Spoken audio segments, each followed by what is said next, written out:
Good morning, everybody. BDF 44 coming at you with another video. So the T-Mobile nightmare hasn't quite ended for me just yet. I've paid off everything. My business with T-Mobile is done, right? Problem is, the company I'm going to, turns out they're owned by T-Mobile. Boost is owned by T-Mobile. I didn't go with Metro because it's owned by T-Mobile. I went with Boost, find out it's freaking owned by T-Mobile. So when I go to call to speak with someone about Boost, it's the exact same people that are picking the phone up for T-Mobile. And I'm sitting there like, are you freaking serious? Like, I'm not actually leaving these people. It just tells you why they're able to do what it is that they were able to do. Is because they have a monopoly on the game in such a way they're gobbling up everybody. And their parent company is gobbling up everybody. And so they can continue to use these funny little tactics no matter where you jump around to. So this is what's happening right now to me. I did everything I had to do with T-Mobile last night, made the whole $700+ transfer to get out of that situation entirely and pay off my phone. Luckily enough, my good friend gave me the last $2 I needed, believe it or not. It's funny how that works, man. I had every dollar I needed to settle that situation, sans $2. And so at the end of that situation, after doing all this by myself, I had to ask for help to finish it off, which I really do appreciate. But I thought that was poetic justice, given the fact I tried to do everything alone. But nevertheless, I was able to take care of that. She hooked me up with what I needed there. I paid off the phone in its entirety finally. Went through the process of doing the account transfer. And last night they were essentially saying, we can transfer you, but only for 2 hours. You get this little code so you can reconnect. You can connect with your new company, give them this code, blah, blah, blah. I'm like, cool. It's going to take up to 4 hours. Perfect. What I'm going to do is take care of this at midnight. That 4 hour span is going to happen overnight. I'm not going to be without my phone in any way, shape, or form. I wake up and handle the business. So I woke up in the morning, check the status, see if everything is switched over, see if my old number was switched over to my new account. It had not. And so I called them again this morning, going through the process of trying to re-enter all the information. Now, mind you, it spent a whole hour last night trying to input the information for the SIM card itself, because it wasn't allowing that information to be inputted. That should have told me right there something was wrong with the SIM card itself. And so that's where we're at. That's essentially what it is. After all that, trying to put all that information in, I called the representative this morning again and let them know what was going on T-Mobile side.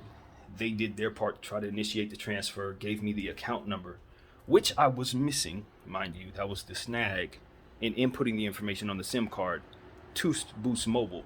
They needed an account number, and that account number wasn't in my possession. So I called T-Mobile last night trying to get that information, and they had cut off after midnight. So couldn't speak to nobody for T-Mobile. Called Boost, couldn't speak to nobody from Boost. So I'm stuck in this 4 hour span without actually being able to give them the right account number. So what ends up happening is they put in the information, and I guess they either canceled when they found out that the account number wasn't right, instead of resubmitting the information or sending me an email telling me I need to resubmit the information. They told me nothing and proceeded to cancel the SIM card itself. So now I'm sitting here, I'm calling, trying to figure out what's going on with the SIM card, putting in the information via app, and they're telling me it didn't go through. There's no reason for that. Phone's unlocked. Everything's paid off. I'm done with T-Mobile. I should be moving on to you. And so after talking to somebody this morning, essentially saying, well, we have to send you a new SIM card because the SIM card that we have here, they deactivated. And I'm like, why was it deactivated? They didn't give us an answer. I'm like, okay. I was like, well, how fast can you get me a SIM card? Obviously, this is something that is time sensitive. The longer I stay on T-Mobile's account, the longer I owe them money. This is starting a new bill cycle. What can you do to make up the difference for what I owe to T-Mobile, since it's a mistake on your part, you giving me a defective SIM card? We can't offer you any credit at this time, but we can say sorry. I hung up in the man's face. I do not have patience for professionalism that doesn't provide some type of retribution for mistakes that is made on the company side. And I don't think I'm done with this. I'm definitely going to be writing corporate. You don't get to send me a bad SIM card. It cost me $300 damn. That was the highest amount that they had offered in terms of the SIM cards that you could purchase. The deals that they have. That was the highest one. It's the most expensive thing they had. I bought it. Take care of my situation. And now you're trying to tell me that I got to wait another 7 days because you guys made a mistake on your end in regards to activating that card. Now I got a 7 extra day business deal with T-Mobile, of whom I've paid off and intently tried to get rid of so that I don't owe them any more money. Now these assholes make it so that I'm going to have to owe them more money because I'm going to have to stay on their network, who is also their network, which makes me wonder if this is actually something that they're doing on purpose because I'm switching from one side of their fence to the next. All I can say is after this year is done, I will be searching for someone that T-Mobile doesn't own to do business with. Period. Like, it's that simple. You gotta run from these idiots. And that's how real it is. So, yeah, I will be turning my attention to just getting more knowledgeable on what I need to do to get out from underneath all of this. Even if it means changing some things in my life personally so that I don't need my phone as much. I already see where this is headed. I don't like it. I don't like how these phone carrier services are running business. I don't like how these crypto exchanges are running business. It's a lot of little things that I'm getting a whiff of how these people are doing business, and I do not appreciate how I feel like I'm being treated in these situations. So that is something that I will always speak out in defense of myself, in defense of us as people, and their practices that are just flat out bullying and robbing people of their money. So this is what we have. Them giving me some bull crap that it's going to cost me more money without them really even providing any sense of compensation for that money situation. So yeah, man, the pork get kicked around some more. Believe you me, it ain't no fun being down here. But you know, one thing's for sure, two things for certain. I'm not going to stand for no bull crap. I don't care what level I'm on. I don't care how much power I have. There are certain things that I will not go for. And, you know, that's just it. If you have some type of power over me, you're going to have to enact it. Because I'm not moving. I'm one of those type of minds when it gets to a point where certain things are frustrating or certain things are just ridiculous. I don't tend to budge.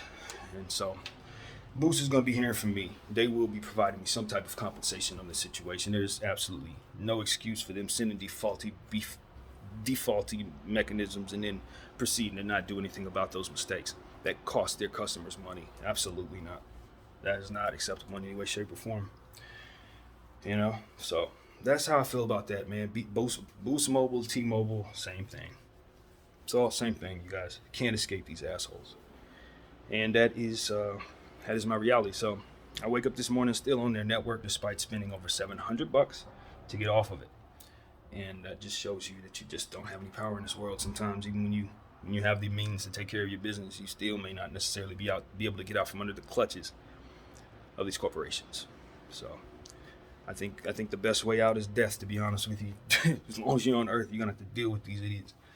But you know, this is what it is, man. I'm going to just continue to go about my day, start my process, eat my breakfast, probably get back to guys on any basketball information that comes about, and just proceed about the day as normal because there's nothing else to do in regards to the phone at all. I'll be waiting for them to send that, and then from there, that's it. But I've paid it all off. You know, even though Satan is still trying to keep me tied to his nonsense, that's how I look at it. I paid everything off. I did what I was supposed to do to get out from under these assholes, and now we wait for the Lord to do his part as well. That's how I look at it. Obviously, there's a plan greater than the one I have in mind, and if things don't go smoothly, chances are he's coercing me into something that ultimately is going to be smooth. So that's what I've learned. Sometimes the most frustrating things are meant to do nothing but make you hurt your situation. You get upset, you throw things around, you make bad decisions, whatever the heck, out of your frustration, and then he sits back and laughs and proceeds to plot on another way to get you. So because we understand that, we got to find those of us who believe in that kind of thing got to find different ways to avoid those traps. And for me, what works is this. Getting this phone when I feel frustrated, when something has just happened, I get it out, I listen to it, I move on. And it's working. Last night's therapy session, talking to this camera about that situation, listening to it, prompted me to actually handle it. When I finished that video, I think you guys realized that I hadn't come to a conclusion. And I hadn't. But I knew if I did that practice, by the time the end of the video, I would have a conclusion in mind. And so that's what I found. This is a real solution for myself in terms of addressing what needs to be addressed in various circumstances that require me to deal with the stress of those circumstances. So yeah, man, that's that. Hope everybody's enjoying the start of their Tuesday. Trying to figure out if there's anything else I want to share in this therapy session. I don't believe so. I think that's literally the only thing I got going on. slept good, nothing else.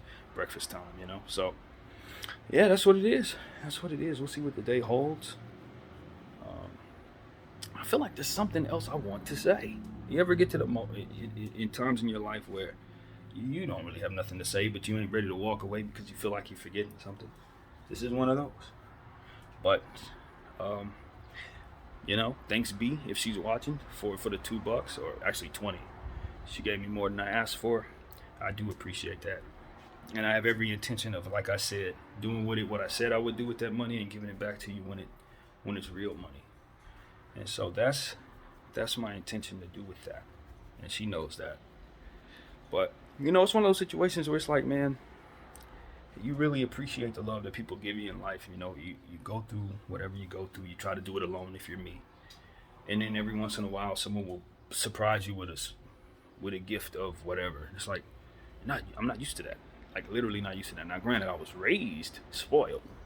I was only child, so my mom did all kind of stuff for me, and only me. But after she passed, I don't really have a whole lot of love in my life. Like, outside of the self-love that I have for myself and passions that stuff like that. It's people that I know that love me, but they're not in my life on a day-to-day to where, hey, you come home, you see your loved one, or you go on the weekend, you visit them like that. That's not the dynamic in my world. So I'd be surprised sometimes when people do things for me. Like, really genuinely surprised. Like, oh shit, you want to do that? Like, birthday party. I don't remember the last time I had a birthday party. Probably when I was like a legitimate party. Probably when I was like 5 years old. You know what I mean? Like, that's just not real to me. I don't think I've ever thrown a party. You know what I mean? As far as like, I've had people over, we drank a couple of my friends, stuff like that. But actual throwing parties, never done it. And just certain things that my life has never crossed my mind to do certain things. Never been in my normal lifestyle to do certain things. And it's like, I think that's unique to myself. My mother was not like that at all. In fact, she was very festive, very celebratory, very people friendly, that kind of thing, very much in people's world. And her son, me, I just didn't grow up that way, man. I think the start I had in life kind of put a wedge between myself and others. You know what I mean? I think that's what trauma did to my brain. It put me in a place where there's never really any comfort too close. Like, it's one of those situations where it's like, even if I'm comfortable with you, it becomes a situation where I don't really necessarily want to be too close, because then it's like I have to lose you. You know what I mean? It's one of those. And so you spend so much time in your life fearing death as it pertains to others, not necessarily yourself, but others. Particularly my mother and stuff like that, facing that fear, going through that, suffering it long term or whatever, how long it's been. And you just realize it, or you convince yourself that, more so, that being close is ultimately what put you in a position to be as hurt by their passing as you were. So that's something I've been wrestling with for the duration of my existence. It's just, you get to a point where you get too close to people and then they pass or they leave or whatever. And those things, I think I defend myself against. I think that's what it is for me a lot of the time. And plus, it's a simultaneous also not having to live up to your expectations or be let down by your disappointments or whatever. So it's like, it's a whole lot of, yes, stay alone in my head. Yes, this is what's best for you. This is what makes you feel more comfortable. I tell myself that. So that is why my world the way it is. And so because it's that way, it ain't a whole lot of people doing a whole lot here. So, friend sends me $20, feels like she bought me a car, especially when I needed the money the most, especially when I only asked for $2, you know what I'm saying? Like, that's how it's been. So, I don't know. It's just, everybody has their own walk in life, I think that I'm the right type of person where I didn't long for these things. That's the good thing. It's like I'm not sitting here lonely or miserable because of it. I think I'm just wired this way, and then I have to snap into realizing, oh yeah, you're supposed to be feeling lonely right now. You got people that love you, right? You probably should want to reach out to them. Because that's not my natural thing. My natural thing is to keep my routine in my life, do what it is that I do internally, and deal with the stresses that come from making mistakes that way.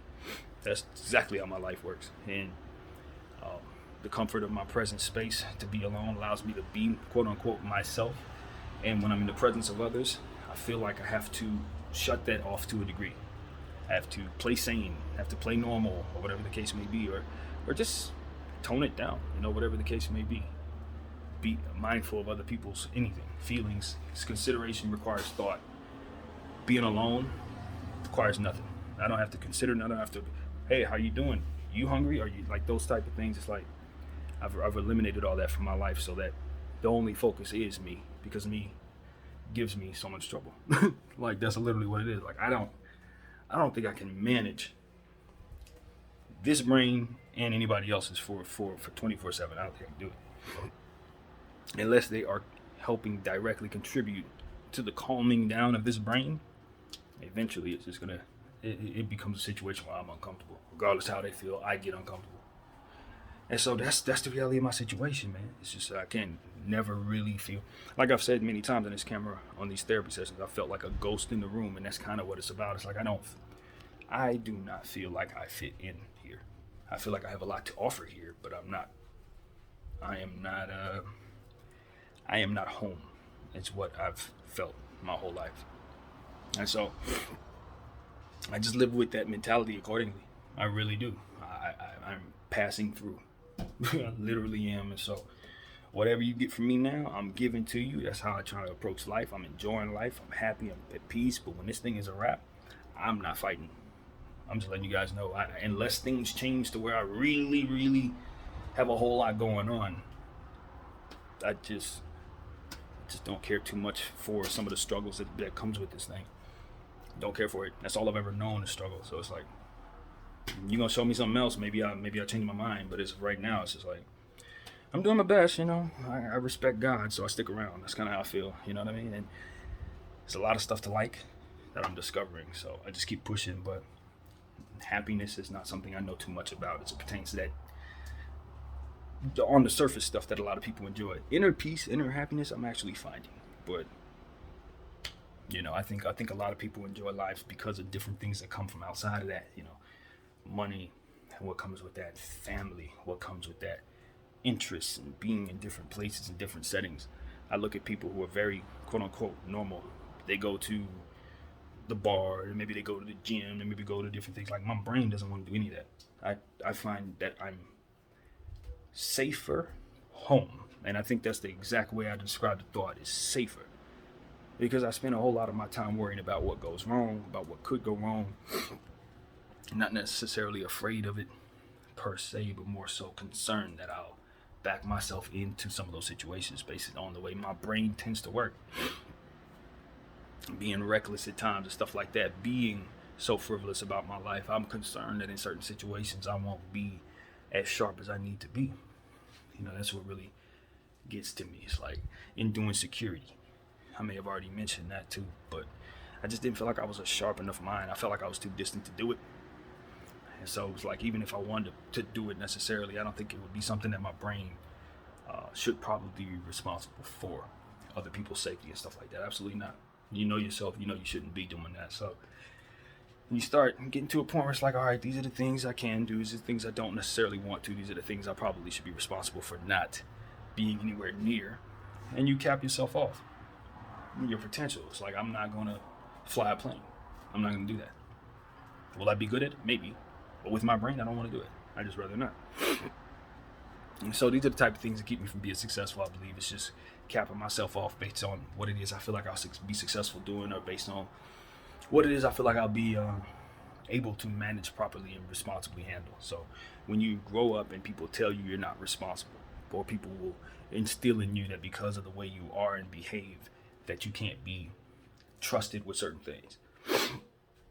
I think I took that too far as a youngster when I was dealing with all the pain and all of the different things. When I was developing this mindset, I think that seed expanded a bit too much to now it's like, all right, I'm not going outside. Nah, I'm not gonna do this. I'm not going over there. I'm not gonna visit y'all. I'm not calling y'all. I'm not doing none of that. Those parameters are set in place to protect me from either mistakes that I would make or dangers that are outside. And I've done it. I've effectively kept myself safe to a degree. Now, has it caused me all the trouble in the world? Of course. Has it caused me all the stress in the world? No doubt. Is it a byproduct of my mental illness? 100%. 100%. But I'm living with it. It's my reality. It's not something I exactly can turn off for whatever reason. So, This is why therapy sessions are so necessary. This is why transparency is available to you. Also a byproduct of it, I think. So it is what it is. I think I'm the right person for it. That's another reason why I keep pushing forward. It's not like I'm super miserable. It's just a requisite amount of misery that comes with this type of brain. But it's not like I'm sitting here in agony or nothing. I'm really not. But it's just, it's just frustrating in and of itself. Trying to effectively maneuver through a world that doesn't behave the way you do, and still try to keep yourself above water, above the fray, in that process. And that's why I don't have a whole lot of patience for people who don't have sensitivity for people who have mental illness or claim to have mental illness. Give them a little bit of a benefit of the doubt, because I suffer through something that is so very real to me, and I think a good portion of the people who will be around me won't know that I suffer it if I don't allow them to know it. That's the reality I believe I have. You ain't gonna even know that I struggle as bad as I do. And so just give people a little bit of credit. That's why I look at the Ben Simmons situation and say, yo, yeah, he could be capping, but he could be like me. He could be just like me, to where you have a conversation with the man and you think there's very little to be concerned with, but plenty, like absolutely plenty. Not to alarm anybody necessarily, but to provide context, I believe. It's like, yeah, no, there are people out here who are functional. Just like they have functional drug addicts, they have functional mental ill people as well. And not all of us are just launching crap around, or can't put two and two together, or can't, stay away from you touching all of you. Not everybody's like that, man. Some people just have interior battles, but they were raised to respect people, raised to respect distance, raised with wisdom, raised with religion or what have you, to help govern the mind, but even still, they will go through these dark moments in life which you won't know nothing about, that will truly define how sick they are. So I just stand firm in my belief that I can see my life through whatever's next. Just gotta roll with the punches. I believe, truly believe in God. So if I didn't, I think I would have a much more pessimistic way of looking at what's next, and maybe even more of a, gung-ho attitude about taking chances with my life. I might be a cowboy out here going crazy if there was no God in here to govern the behavior of the man. So that's very strong within myself. I'm very fortunate for those parameters instilled in me by my mother and father, and so on and so forth. So it is what it is, man. It is what it is. I'm just walking around the house mumbling. Sober this morning. Haven't smoked any weed yet. I think I let you guys know that the weed that I purchased was the strongest weed ever.